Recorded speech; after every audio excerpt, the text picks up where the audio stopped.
히브리 12장 13절에 그렇게 표현되어 있지 않습니까? 저는 다리로 하여금 어그러지지 않고 고침을 받게 하라. 여기 두 단어가 중요하잖아요. 저는 다리가 있고 어그러진 다리가 있단 말이에요. 저는 다리가 있고 어그러진 단어가 있다고. 저는 다리는 고칠 수 있는 다리고 어그러진 다리는 고칠 수 없는 다리예요. 까딱하면 어그러질 수 있는 다리야. 그건 의와 평강을 결국 맺지 못하게 되는 영혼의 상태를 나타내는 거예요. 다리를 전다라는 것은 영혼이 절고 있다라는 뜻이고, 영혼이 절고 있다라고 하는 것은 그 영혼이 어그러질 가능성이 있다라고 하는 것이고, 그때 아버지는 아들을 사랑하기 때문에 징계를 줄 수밖에 없는데 그 징계를 잘 받으면 고쳐지게 되는 것이고, 징계를 잘 받지 못하면 고침을 받지 못하기 때문에 결국은 어그러져 버린다. 그걸 우리가 사도행전과 연결시켜서 생각을 하면 이 성령이 여러분이 이 의와 평강의 길에서 벗어나면 그럼 성령이 근심을 하고 조금 더 지나가면 성령이 탄식을 하고 그건 저는 다리의 상태예요. 점점 더 심각하게 저는 상태인데 그러다가 이제 다리가 어그러지면 성령이 소멸돼 버린단 말이에요. 우리 안에 있는 성령이 소멸돼 버리면 그러면 이 안에 아무것도 없기 때문에 그 다음에는 악한 영이 들어와서 완전히 지배해 버리게 된다라고 하는 것입니다. 예, 우리는 가론 유다에게서 그런 모습을 봤고, 근데 우리 가론 유다가 사실은 다 우리이기 때문에 우리도 그런 위험성이 있다. 예, 그래서 히브리 12장은 결론이 저는 다리가 어그러지지 않게 고침을 받게 해라. 그렇지 않고는 다시 빛을 발할 수 없다. 일어서서 똑바로 서서 존재하는 것이 곧 빛인데 영혼이 온전하게 의와 평강의 길을 계속 가는 모습을 보여야 되는데 그걸 우리가 다른 말로 바꾸면 창조의 5단계와 6단계를 계속 가야 하는데 창조의 4단계는 지났는데 성령을 받았는데 또는 성령을 받은 것 같은데 그런데 5단계, 6단계에서 벗어나게 되면 십자가의 길에서 벗어나게 되면 그러면 그게 바로 저는 다리가 되는 거고 그게 지금 잠언 12장 1절에 나오는 징계의 대상이 된다 이런 이야기예요. 그래서 그걸 구체적으로 이 생각을 해보면 세 가지를 얘기할 수 있어요. 우리가 보통 이야기할 때 구약에서도 우리 그런 얘기 많이 듣죠. 저는 다리는 좌로나 우로나 치우치는 우리의 영혼이에요. 좌로나 우로나 치우치지 말라고 그랬는데 좌로나 우로나 치우치는 우리의 영혼. 그리고 쟁기를 들고 뒤를 돌아보는 영혼. 예, 결국은 무엇을 뜻하냐면 아버지가 얘기하시는 죄의 상태에 들어가는 거예요. 거룩한 존재로 늘 유지되어야 되는데 회개가 제때제때 이루어지지 않고 그래서 성령이 근심과 탄식의 상태로 접어드는 단계가 바로 이 징계의 대상이 되는 단계다. 세 가지를 우리는 꼭 기억했으면 좋겠습니다. 하나는 그러니까 창조의 5번째, 6번째 단계를 뭘 얘기를 해야 되냐면 이 창조의 단계, 즉 성소에서 지성소까지 도달할 때까지 우리 인생의 40년 길에서 우리는 첫 번째로 더 거룩해져야 돼요. 사람들이 기독교에서는 성화라고 얘기하는데 그 단어를 뭐 알아도 되고 몰라도 상관없어요. 더 거룩해져야 돼요. 그리스도로 충만해져야 된다. 그거는 무엇을 뜻하냐면 더 선악과로부터 멀어져야 된다는 걸 뜻하는 거예요. 선악과로부터 멀어져야 돼요. 우리 마음이 선악과로부터 자유로워져야 된다 이 말이에요. 진짜로. 예, 진짜 선악과로부터 자유로워져야 됩니다. 그런데 이제 더 자라야 되는 상태인데 자라지 않고 오히려 뒤로 돌아가면 아버지가 징계하시는 거예요. 그리고 두 번째는 뭐냐면 더 겸손해져야 되거든요. 6단계 끝에 가서 우리가 아버지 앞에 가기 전에 온전하게 다 버리는 것이 우리의 교만이에요. 교만의 자리를 떠나야 돼요. 이게 아버지가 제일 싫어하세요. 교만을. 잠언 16장 5절에 보면 하나님이 교만한 자를 미워하신다 그랬어요. 미워한다고. 야고보서 4장 6절에 보면 하나님이 교만한 자를 물리치신다고 했어요. 물리치신다.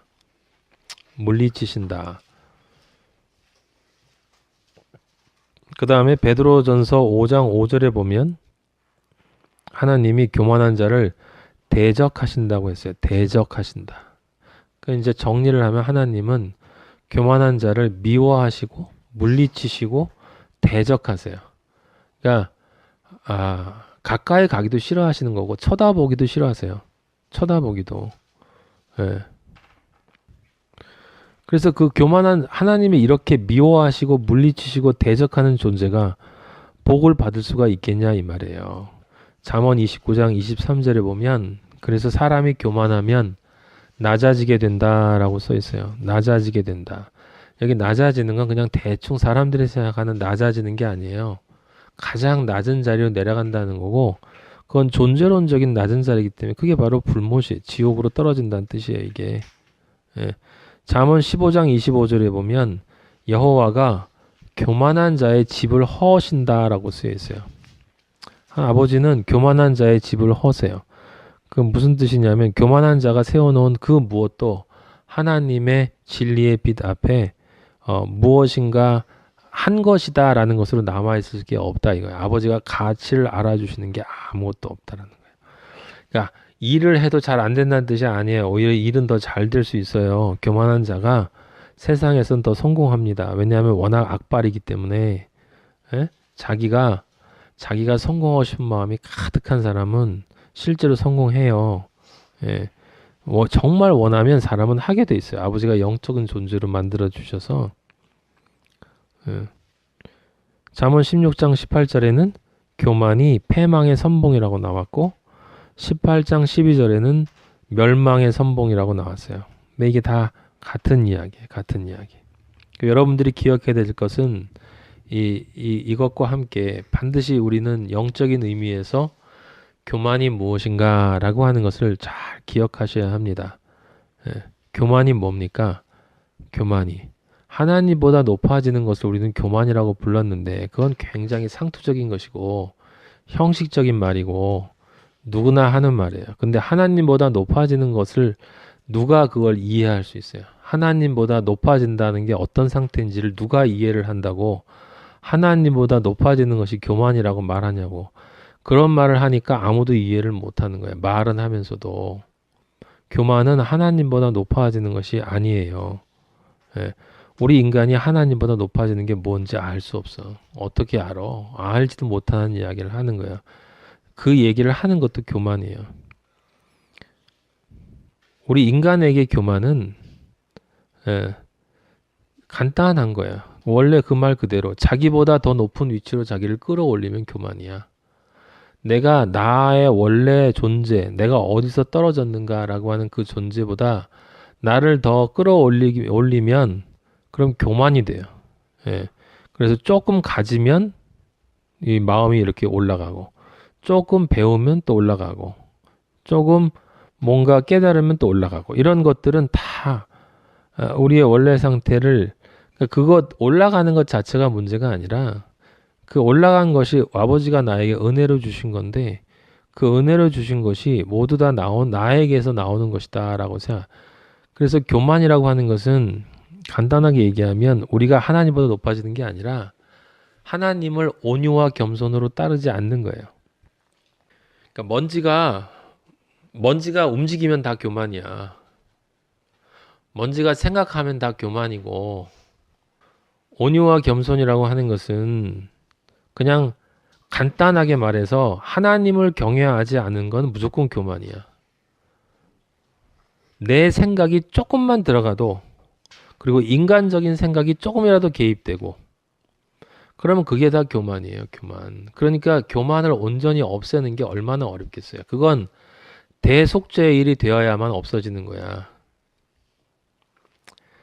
네, 아버지가 우리를 이미 그런 상태로 보아주시기 때문에 우리를 아들이다, 사랑한다, 예수 그리스도의 보혈이 나를 막고 있기 때문에 아버지가 나를 그렇게 보아주시는 거지. 거기 틈이 조금이라도 생기면 우리 아버지가 우리를 견디지 못하세요. 그러니까 우리가 늘 아버지 앞에 예수 보혈로 우리를 늘 가리고 겸손, 그 진정한 의미에서의 그 겸손이라는 말조차도 할 수 없는 존재로서의 그 겸손을, 그게 바로 우리가 잘 알고 있는 의잖아요. 그죠? 의. 항상 어린 양이 위에 있고 항상 나는 밑에 있고, 그 의가 아니면 다 교만인 거예요. 그러니까 세상 사람들은 다 교만한 존재인 거지. 그리스도인만이 적어도 내가 교만한 존재라는 걸 알아요. 그래서 교만해서 내려가야 된다는 걸 알아.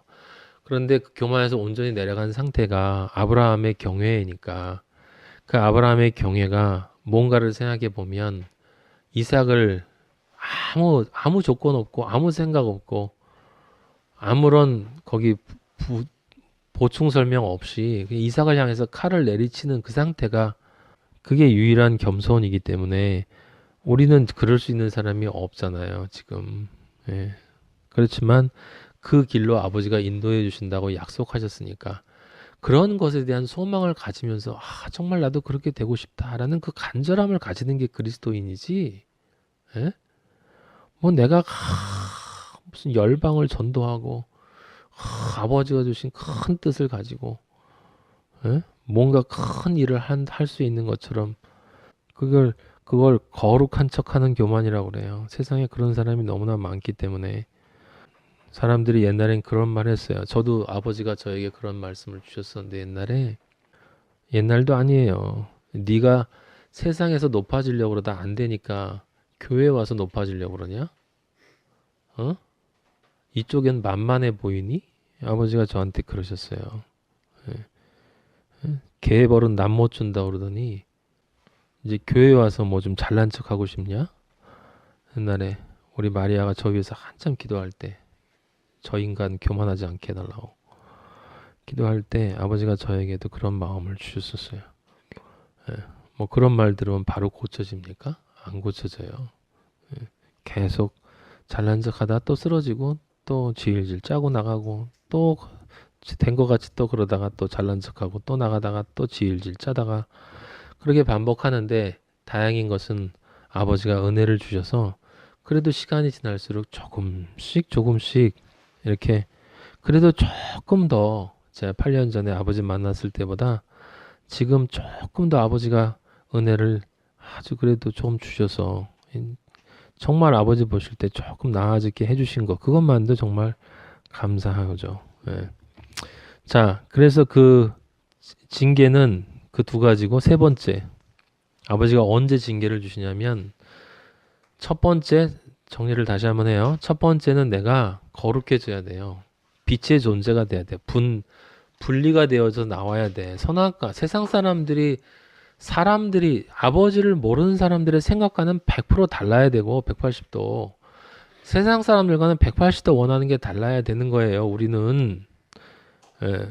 그게 힘들다 그러면 안 돼. 우리는 그걸 기뻐하는 사람이어야 된다니까. 예?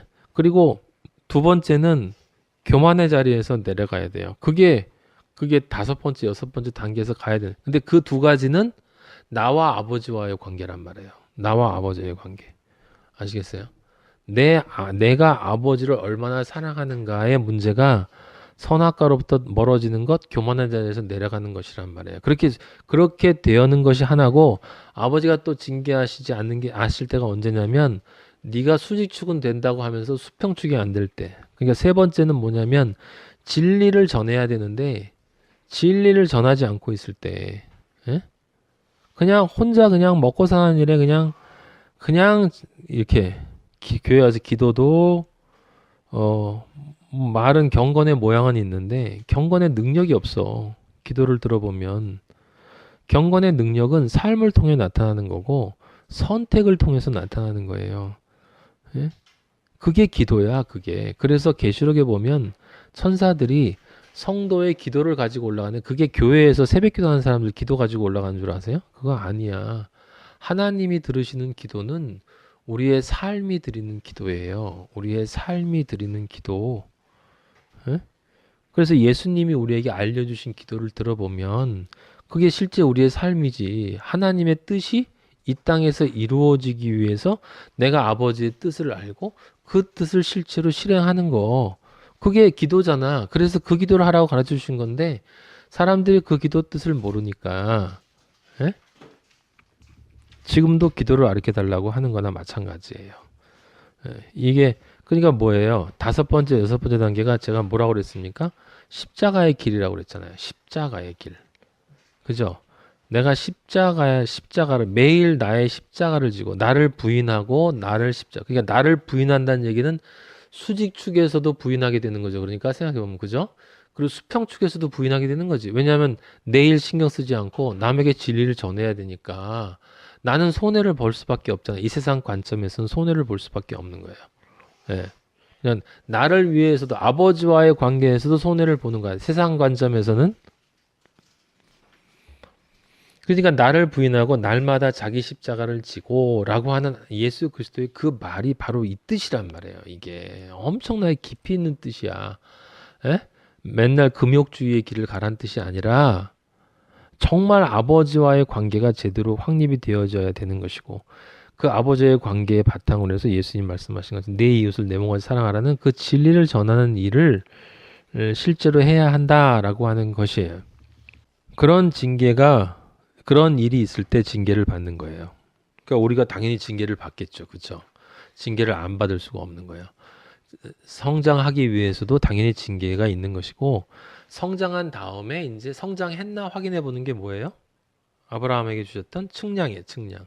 그러니까 아버지는 우리 측량하시고 그 측량한 다음엔 다시 일반적인 환란의 길을 또 가게 하시고 연단하시면서 또 우리가 거기서 자꾸 뒤를 돌아보고 이렇게 하면 또 징계를 주셔서 바른 길을 가도록 인도해 주신다. 예? 그러니까 그 사망의 음침한 길을 갈지라도 두려워하지 않는 건 예? 주의 막대기와 지팡이라고 하는 게 그 막대기가 바로 뭐예요? 그 징계인 거야. 그 징계. 그죠? 예. 그럼 막대기와 지팡이는 뭐겠어요? 그건 인자지, 인자. 인자와 자비. 인자와 자비. 아버지가 우리를 원래 사랑하셔서 가시는 어? 길을 가도록 이렇게 이끌어 주시는 그 지팡이. 모세의 지팡이. 예. 하나님이 함께 해 주신다는 그 지팡이. 그게 인자죠, 인자. 예?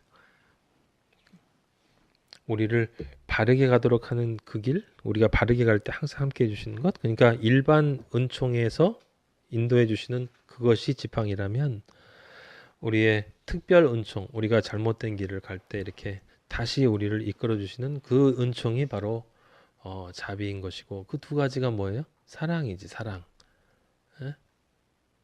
그리고 그 두 사랑의 인자와 자비의 사랑을 우리에게 주실 때 우리에게 가지시는 예수 하나님의 마음이 긍휼인 거예요. 긍휼한 마음으로 우리를 늘 보호해 주시는 것입니다.